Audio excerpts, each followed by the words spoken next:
જય માતાજી મિત્રો, અમારી આ ચેનલમાં તમારું હાર્દિક સ્વાગત છે। આજે આપણે એક એવી મહાન શક્તિની વાત કરવા જઈ રહ્યા છીએ જેમના નામ માત્રથી અસુરો ધ્રુજી ઉઠતા હતા।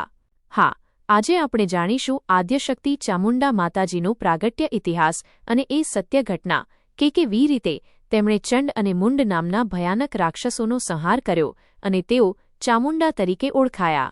જો તમે પણ માતાજીના અનન્ય ભક્ત હોવ અને આવા જ ભક્તિમય ઇતિહાસ જાણવા માંગતા હોવ તો આપણી આ ચેનલને અત્યારે જ સબસ્ક્રાઇબ કરી દેજો। તો ચાલો શરૂ કરીએ ભક્તિ અને શક્તિથી ભરેલો આ આજનો ખાસ વિડિયો।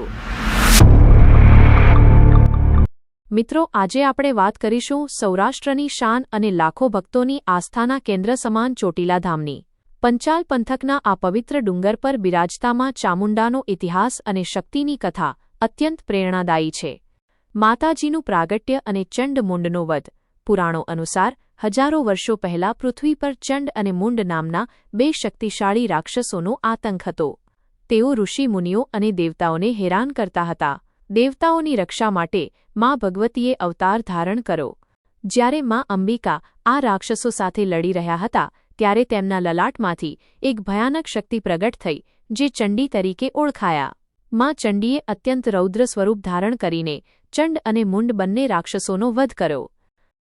ચામુંડા નામ પાછળનું કારણ ચંડ અને મુંડ નામના રાક્ષસોનો સંહાર કરવાને કારણે દેવીને ચામુંડા નામ આપ્યું।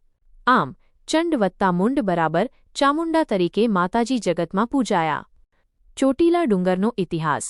કહેવાય છે કે આ યુદ્ધ પછી માતાજીએ આ ડુંગર પર વિરામ કર્યો હતો। ચોટીલા ડુંગર એ ચામુંડા માતાજીનું હૃદય માનવામાં આવે છે। અહીં માતાજીના બે મુખ છે જે ચંડ અને મુંડના વધના પ્રતીક રૂપે પણ જોવામાં આવે છે। ચોટીલા ધામની વિશેષતા। ચોટીલા ડુંગરની એક ખાસિયત એ છે કે અહીં રાત્રે કોઈ રોકાઈ શકતું નથી। લોકવાયકા મુજબ રાત્રે ડુંગર પર સાક્ષાત માતાજીનો વાસ હોય છે અને હજુ પણ રાત્રે સિંહની ગર્જના સંભળાય છે તેવું માનવામાં આવે છે। પૂજારી પણ સાંજની આરતી પછી ડુંગર નીચે ઉતરી જાય છે।